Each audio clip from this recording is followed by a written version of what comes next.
Hi everyone. So today I want to talk about anxiety because it's such a big topic for us and so many people are suffering from anxiety.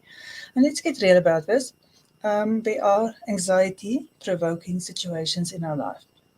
Economic problems, which a lot of people are experiencing, high job pressure, relationships being challenging, moving houses, moving countries. There are a lot of reasons why we should be anxious. But we also know when we are anxious way past normal, it's a really shitty thing to feel. So, it clutches at you and it makes you not function your best because your brain is not engaged in the most optimal place. It sucks to have anxiety. And let me tell you, as somebody who's done this work for a long time, I'm going to experience anxiety and I have to really bring all my systems online to get myself back, but I know how to get it back. So anxiety doesn't have to keep you hostage forever, but if we can just today work with one specific area. So I'm just going to do a short video for you so that you really understand anxiety better. And also, it may just help somebody else, or you may understand somebody around you who is very anxious better. Right, so, I observed this with clients where it's so much about the anxiety and so much about the anxiety and so much about, I've always been anxious and this is just who I am. And this is just something I've got to live with. And it's not. If this is a long-standing anxiety, I want you to check on yourself.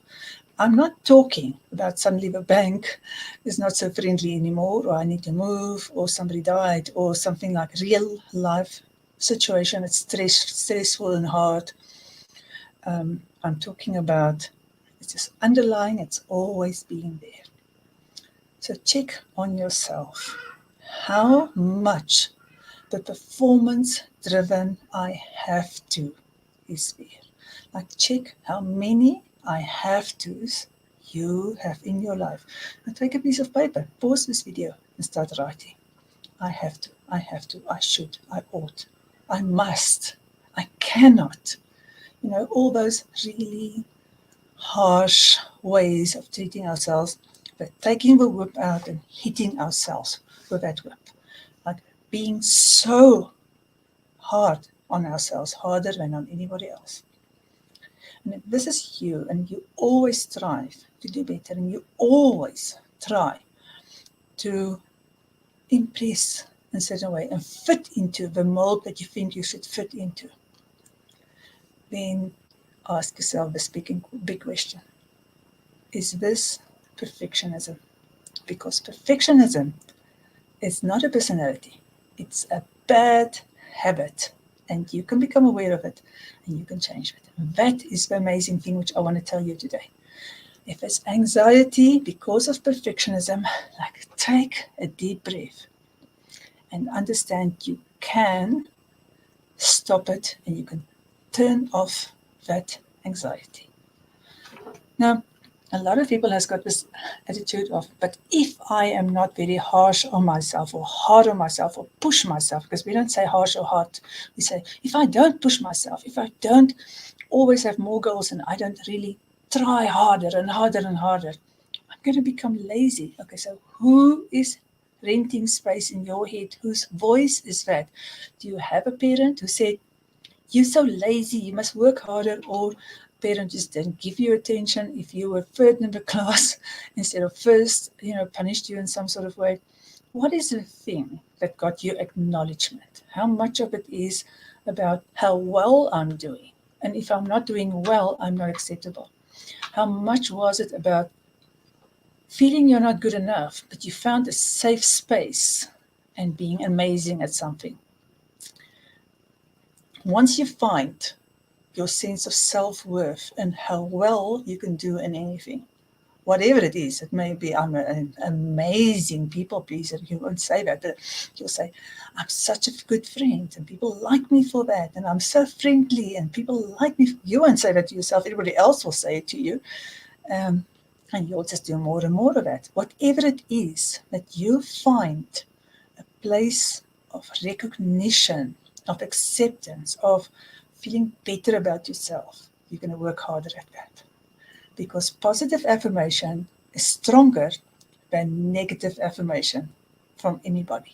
So anything that you get praised for, this can happen anytime.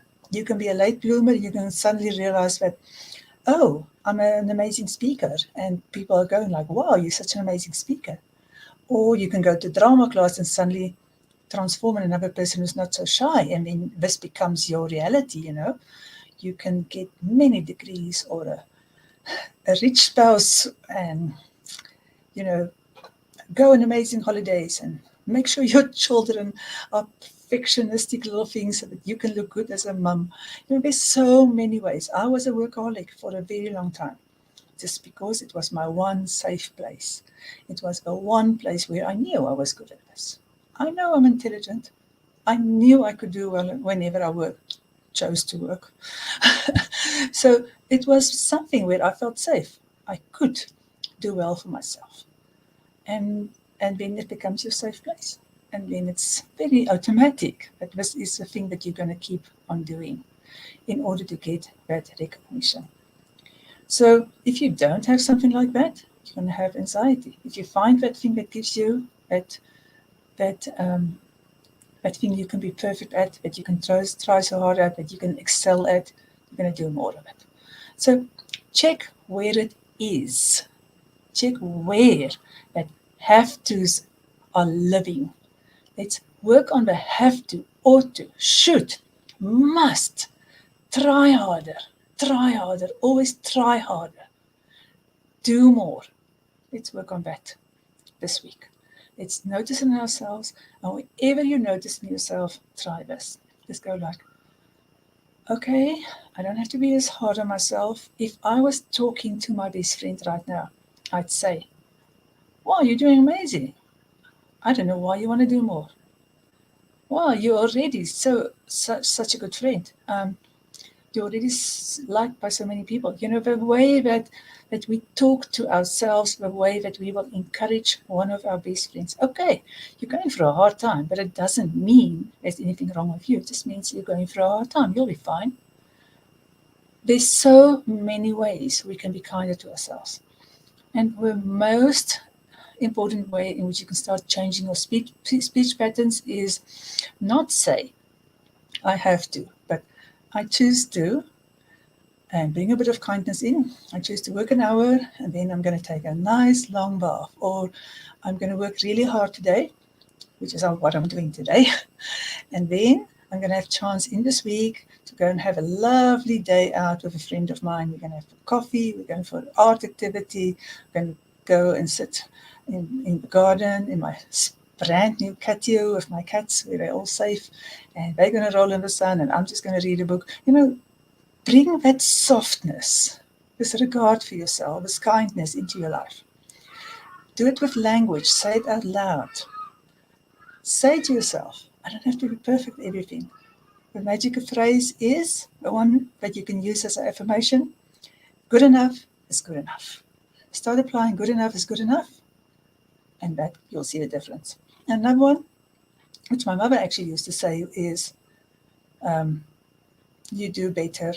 Well, actually, this is Maya Angelou said, you do better when you know better. And my mother used to say, when the day is over, the day is over. I did everything I could today.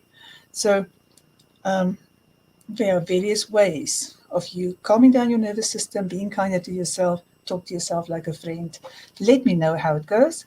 I will appreciate it so much if you will give me a like, subscribe, and also comment, even if it's just a little heart, so that we can get that organic reach and help more people.